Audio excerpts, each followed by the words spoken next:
As a responsible person with growing concerns for your privacy and personal liberty, you want to know where we're headed and what you can do about it. We ask the experts what you need to do to take prudent and responsible action to safeguard your family's wealth and well-being, and what basic first steps will help you to be aware and prepared. ReluctantPreppers.com. Welcome back, Reluctant Preppers. We're very privileged to have a returning guest. Bix Weir, founder of RoadToRooted.com, is here with us again on Reluctant Preppers. Bix, thanks for joining us. Sure, anytime. Now, we had you last shortly before the Clinton-Trump U.S. presidential election, and now it's just over 3 weeks since the election, and there's been a lot of fallout and a lot of position taking, some clarification of direction, and some that still remains a mystery. But we wanted to get you to weigh in on your take, first of all, of the election results themselves and what it reveals about the state of representative democracy in the U.S. and the freedom of elections, the voice of the people, that sort of thing. If you could give us sort of your perspective on what the election reveals about the state of democracy in America. Well, you're not going to like this answer. I don't think it reveals anything about the state of democracy. I think the vote was rigged, absolutely was rigged by both sides. You know, the question is, democracy is an interesting thing in that it allows the majority a say over the minority. We were always a republic, but a representative republic. But I get the whole idea. There hasn't been a free election since the invention of electronic voting. And that was in the 70s and 80s. So, yeah, it wasn't a free election. The question really is what's going on behind the scenes, the battle between the good guys and the bad guys. That's where, you know, if you're looking for freedom for the United States, that's where it's coming from. And the election of Trump means that the good guys had the power to stop the rigging or to rig it themselves. Obviously, if you look into who owns the electronic voting machines, that would be partners and associates of George Soros, which is not a good thing. He's knee-deep in rigging. So the fact that Trump won and he was not the candidate picked by what I call the bad guys, those people in charge of our lives, tells us a lot right there, that we really are taking out these guys. And I expect massive turbulence over the next few months and even into the beginning of next year before the change happens, the changes and the transition out of the unbacked fiat monetary system and into some sort of new monetary system. But that will only happen through a crash, and that's where we're headed. You know, you mentioned the vote rigging and the actual electronic voting, how that has enabled that. But what is the meaning of a recount in that kind of a world? People back in the days of paper ballots and that sort of thing, a recount was people could understand what that meant. But what does it mean when it's in the current era of electronic voting? That's the hysterical part. The electronic voting, recounting an electronic vote. What are you gonna run the number again?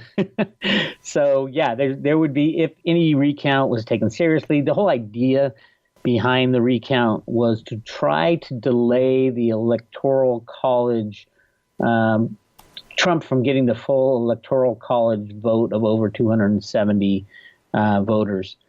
Because that is needed. The Electoral College has to vote on December 19th.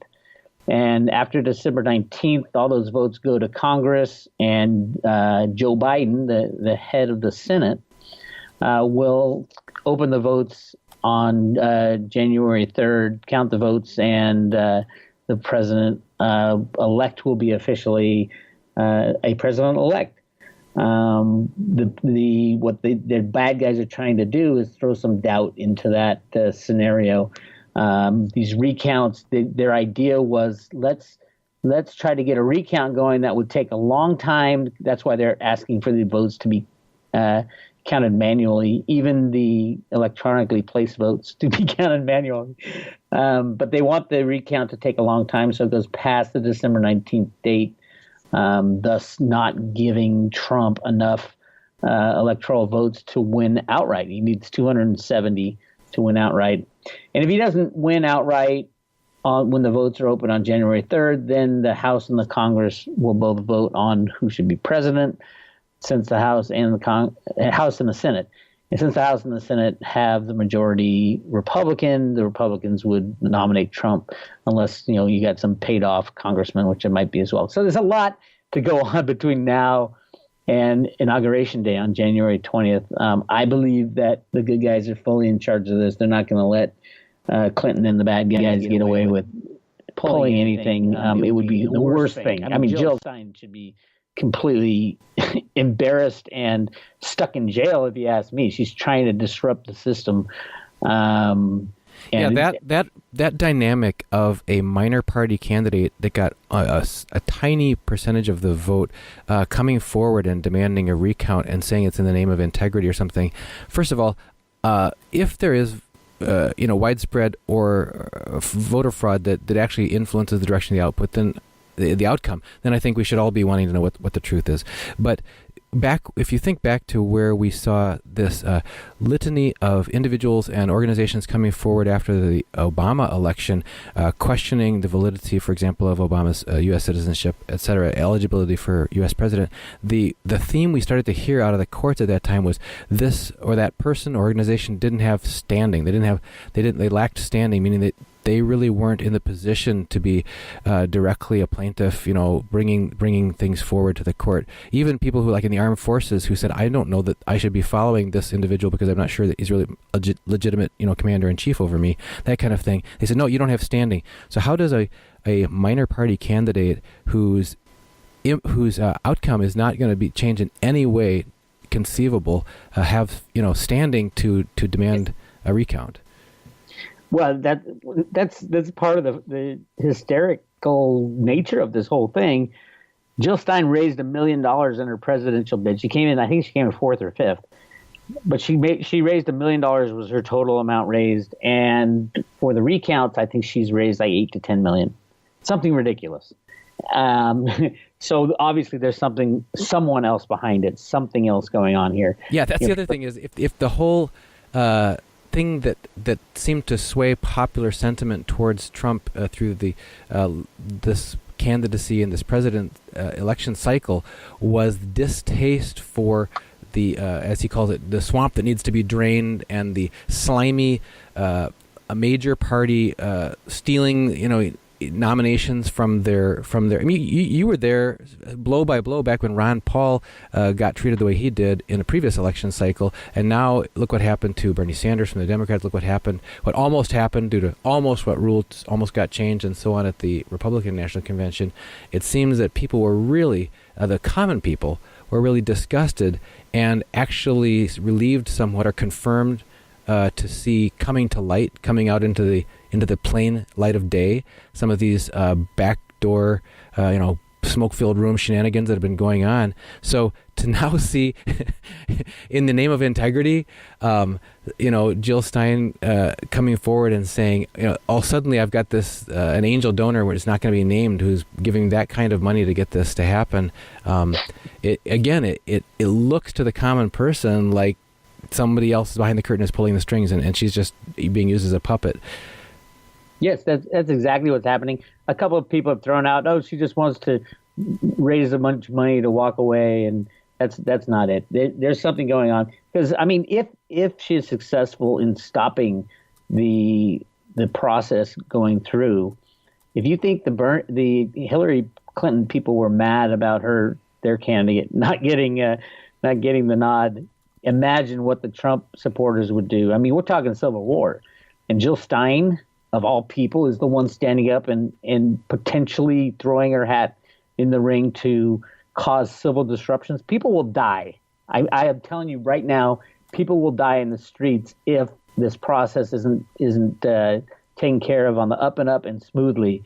And Jill Stein will be at fault. She should be tried and convicted if something happens to disrupt our constitutional form of government and the way things are set up. And that's not speaking as someone who all he cares about is Trump getting in the front door. This is a purposeful attempt to disrupt the system, and I'm surprised that you're not hearing more about Obama saying, no, the system should go for it. But I think they have enough dirt on Obama and Biden and Clinton that they're not going to speak up too much, because if they do, then WikiLeaks will just dump all the real emails, the emails they left out, and you'll see Biden and Clinton and Obama get thrown in jail in probably 30 seconds. Well, now you brought up the topic of forces intentionally trying to disrupt constitutional processes in our country, and intentionally trying to foment chaos and that sort of thing. Over the Obama presidency, we have seen, in contrast to the promise that was being made about being a unifier, being the president of all Americans, and that sort of thing, and how we were going to, overcome race tensions and that sort of thing. What we've seen is, some people call it race baiting. I would just at least say a very unbalanced and uncharacteristic weighing in on one side of making big national issues out of what would have otherwise been local, regional happenings, and ignoring similar things that are happening that don't fit that narrative. We've seen that in the Justice Department, zooming into different parts of the country to say we're going to come in and come in from a federal level and take over and investigate this, or we're going to actually establish support for the people who are demonstrating here, or we've seen funding coming in. Some people have said it's tied to George Soros's Open Society Foundation for either the Black Lives Matter protests or all kinds of other protests that have been happening in these events. So this Jill Stein disruption that's being created is just the most recent in a drumbeat, a series of disruptions to process where people normally.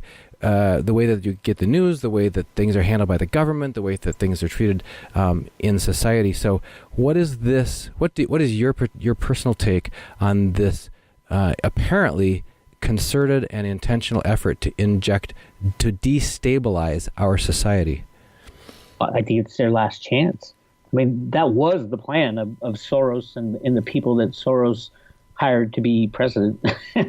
Clinton and Obama. Their job was to destroy America, to take away nationalism and to destroy our borders and destroy our communities and our religion and our culture. That was the whole idea. It's not about being kind to everyone. It's about destroying national pride and destroying the country from the inside. It's long been the plan of, you go back to Marx, who talked about it in communism.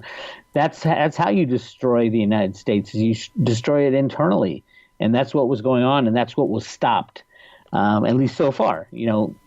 I think there's a lot of balls in the air for Trump to get into position to make some real calls after January 20th. He's putting neocons in certain positions because he has to, or they'll probably, take him out before the 20th. So the game is still on. It's not a sure thing yet.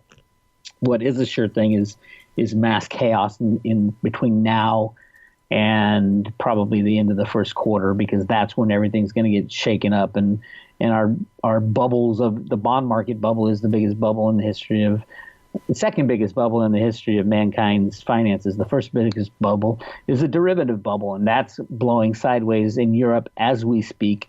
So yeah, everything is. The things were going to crash anyway. The question is when. In the basement of the Treasury is where they run the computer programs to rig the markets. When are they going to click that mouse to say, okay, remove all manipulation, and all of a sudden prices have to find fair market value, true fair market value? That's how you crush and destroy a market, and nothing will survive that. And before we leave the topic of like the political sphere, if you could weigh in, and you're already starting to frame that, but if you could, specifically looking at anticipating a Trump presidency, your view of how a Trump presidency increases and or decreases risks that people seeking preparedness need to be aware of. Well, had Trump not won, the good guys, as I call them, who do have control of the monetary system, would have crashed it as soon as Clinton got in, because that would have destroyed Clinton in there, would have destroyed America. She would have opened the borders. We'd see the same thing happening in in Germany, happening in the United States. It's happening in Germany right now, where the Germans are leaving their country. They're going to South America because all these immigrants that came in, they don't sit in like a internment camp and just wait for the next thing to happen. They're out in society, living as they lived at home. You know, they had to fight and scrape and steal and do all these bad things at home. And once they got settled in Germany, they're doing the exact same thing as if they were at home. So it is destroying the German culture, and the Germans are moving away. That's what was going to happen in America, and that's what was stopped. What was the question? I don't know. Risk increased or risk decreased by a Trump presidency looking forward? Well, risk in markets, both sides have to crash the markets. There's no doubt about it. Trump wants the markets to crash. He's said it 50 times. We're in a bubble. He would rather have it happen before he gets into office. But as soon as he gets into office, he's already said we're going to do infrastructure projects. We're going to decrease the tax for everybody. All that does is destroy the U.S. dollar and ultimately blow it up. I think that would be the slow way to do it. The fast way to do it is what's happening in Europe right now with Monte de Pesci going under, the Italian referendums not passing, and the Deutsche Bank, our favorite bank, most likely is on its last legs in December.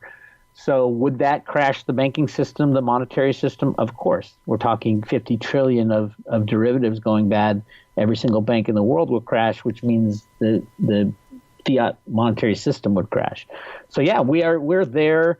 They're trying to hold it together until Trump gets in, but it might happen before. It might begin to happen starting Sunday when the Italians vote on their referendum.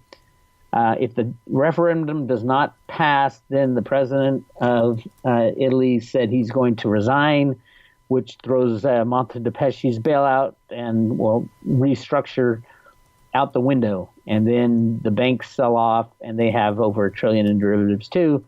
So these dominoes start cascading, and the risk is high. Does it get worse when Trump gets into office? Probably. He wants to pull the trigger, he wants to end the Fed, and he wants to crash the markets because he wants to start fresh. He wants to clean slate, and he wants to get rid of all this debt, and that's how you do it.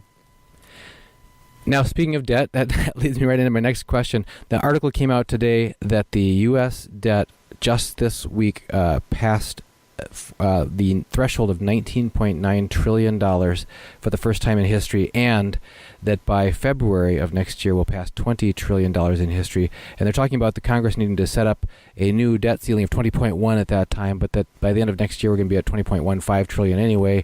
And at what point does this just end? I mean, you talk about a crash, but what we've seen is that there is no end in sight, that the debt seems to just keep increasing without bounds and without limits. So what are some actual credible scenarios that you foresee that would actually cause that game to come to an end? Well, it ends the day we want it to end. The day that the United States no longer is the kind of kingpin, the person in charge is. As long as it serves to our advantage to play this game, we're going to play it. We can end the game right now, a click of a mouse in the basement of the Treasury, and we're seeing a lot of the economic power move to Asia. That was the beginning sign. It's got nothing to do with debt. The debt isn't even real. It's an IOU to themselves. Think about it. What is the U.S. dollar? It's nothing. It's a promise to give you another U.S. dollar. And do they report the right numbers? Of course they don't. Well, first of all, we know that they don't count Social Security, which is IOU. That's debt. That's not counted in the numbers. And Medicare, Medicaid, all the future obligations are not counted in the debt numbers. So the debt's a fictional number. It's symbolic in that I think when it hits 20, everybody says, oh my God, it hit 20. They said the same thing when it hit $1 trillion. It doesn't matter. And those are just the numbers they report. I'll guarantee you that the U.S. Treasury has a secret black book where they have 150 trillion in non-reported debt. They just created out of thin air with their computers. And you can do that because you control the money. You can print a gazillion dollars with a click of, you don't have to print it anymore, with a click of a mouse and buy everything you want. And you control the price of commodities, so there's no inflation. So, yeah, the game continues and the talk continues, and the United States will end the game the very moment they choose to end it. Having Trump as president gives him the power over the Exchange Stabilization Fund, and he can end it that day. What do you see as reasons to end the system, and then how will that affect people who've been preparing in different ways? First of all, what are the most reasonable ways to prepare for that end, and then what do you see as the reemergence of our civilization and those who have prepared properly after that? Well, those who have prepared properly will probably be targets right away, because you're the one who has the food, the water, the money, the silver, the gold. That's why you have to have a gun as well, because you'll be the target. And the government will not let people, because everybody will be suffering, the first thing they're going to do is throw huge taxes on gold and silver and mining shares and things like that. If they're even trading, they won't even be trading. You take out the banks and you take out all markets, all electronic markets. So not worried about that. The system is, we're going through a transition. We're transitioning out of unbacked fiat money to something new. Do I think it will be gold and silver? Yeah, historically we've always gone back to gold and silver. It's our constitutional money. Will Bitcoin be involved? I think so. It's amazing technology, and the United States is clearly not clamping down on Bitcoin. They could have shut it off a long time ago, but they haven't. They've been involved in it since the very beginning. So there will be a place for Bitcoin and the blockchain going forward. But yeah, the first thing to do, though, is you need to take out these bad guys, the banks and the banksters, and the people that control them, like the Rothschilds and the Rockefellers and the Soroses and the Clintons and the Bushes, and they'll all come down. They get their power from the unbacked fiat system.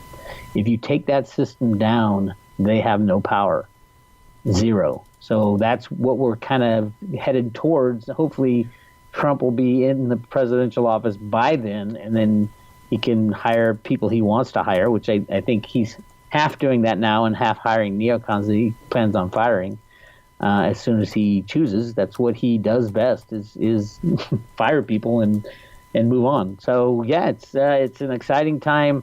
The real bad stuff is going to happen between now and probably the first quarter.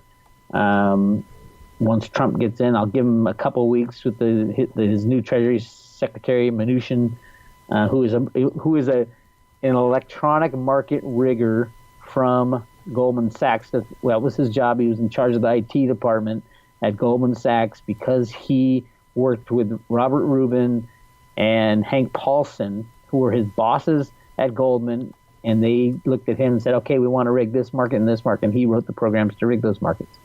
That's why he is being put in that spot. He's going to get into the spot. He'll be there for maybe a month. The system will all fall apart. He'll be one of the first that Trump fires, and then Trump will hire someone that he believes would be a good Treasury Secretary that will head us back towards like a gold standard. So why do you see the advantage? Why would Trump be playing the game that way? Why would he be appointing someone he plans on firing? Well, if you have you have to blame someone. If the system falls apart, you got to get the blame in the right places, and the blame is going to go towards the banksters right now. Like right now, Trump can come out and say he's already said the market's in a bubble. He's already said he'd take care of, get rid of the Fed. So when this all happens, when it goes down, there will be bankers trying to save the day. And that was like Hank Paulson did in 2008 when he went to Congress with a gun and said, we need $700 billion and we need it now. Well, that is what's going to happen, except it's going to be $20 trillion. And Mr. Mnuchin is going to go to Congress and they're going to turn to him and say no. And that's when Trump can say, good, you're fired and I can hire someone that I want to hire. I forget the guy's name. His last name's Allison. It was a great conservative pick, and he was a libertarian guy, and everybody thought, Trump and him would be perfect. I think he's been told, you just wait, hang on for a couple months until after the system crashes, and then we'll get you in to help, resurrect the system. You made a comment earlier about how it doesn't matter the current level of U.S. debt because we're just owed to ourselves. But isn't it the case that the U.S. people are on the hook for that money to private banks? Like this cabal of private banks that formed the Fed back in 1913, some of whom aren't even United States companies? Well, no. I mean, what do you mean on the hook? I mean, the people, Congress has the power to create money at will. And whether or not, you call the people being on the hook, under the bad guys rule, we've kind of been on the hook. But, just because a handful of people say, well, you owe us, trillions in Federal Reserve notes, well, we can go to Congress, who goes to the mint, prints one coin for 100 trillion Federal Reserve notes and hands it to them and says, okay, we're paid up, walk away. And the way history usually deals with power and wealth transfers, how would that likely play out in terms of, don't those people have incredible resources and incredible power, and wouldn't that be the start of sort of the end of all things? Well, they don't. Their power lies in the acceptance of fiat money. Without fiat money, Hillary Clinton couldn't pay any of her henchmen to run around and take care of business. She would have no power. She would have zero power. Same with the Rothschilds and George Soros. Without any money, no mercenaries would do Soros's bidding. Nobody would listen to them. Look at the amount of money that George Soros pays to these Black Lives Matter and all these social engineering type of organizations. Without money, George Soros is a fat old white man who's trying to meddle in everybody's business. But with money, he becomes this guy who can pull the strings. That's what we're getting to. We're getting to a place where fiat money goes away. It's gone. There is no more. There's no more debt. There's no more anything. Electronic system is going away, and that was the plan. Run it up, run it as long as you can, suck up all the benefits of unbacked fiat money, crash the system, and then return to a gold, silver standard. That leads us to the last question of how does a rational individual prepare to protect themselves from the fallout of that kind of an event?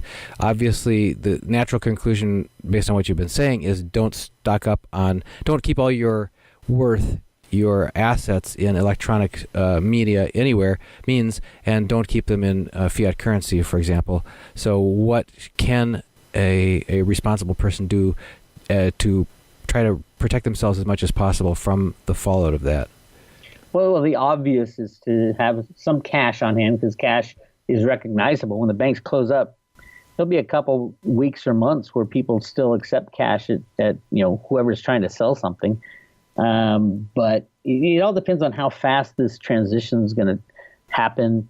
The wipeout of Alan Greenspan's plan from the 1960s and 70s in the Road to Ruta work was to reallocate money according to Social Security balances. I think it's a brilliant idea, because the people who paid in for the longest and the older people have more say, and they'd have the most skin in the game would get the most, and then those who have worked the best, the longest would get a little less and a little less and a little less. That's going to be part of the plan, I think. And it's good, but even in the Road to Ruta documents that came out of the Fed Boston, they said they're not sure if the people would even accept that. And that's a great idea. So this has never really been experienced before. The end of a global world unbacked fiat monetary system has never happened.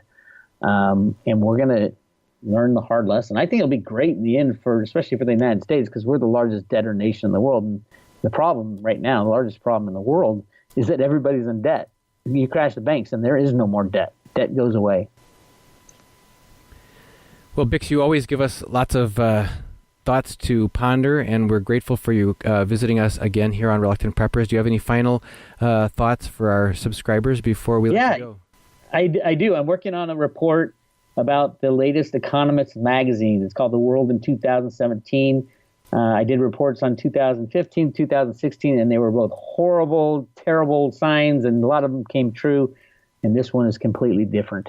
And it's the more I dig into it, it's really telling us what's about to happen. yes, there's be a crash, but it's a great thing. And even in the cover, it says amazing things are about to happen. Where can people follow your work and find out more? You can get the book and sign up for emails at roadtoruta.com. The report, it's a report on the world in 2017, will come out middle of next week. Very good. And Bix Weir, founder of roadtoruta.com. Thanks so much for joining us again here on Reluctant Preppers. Thank you, Duncan.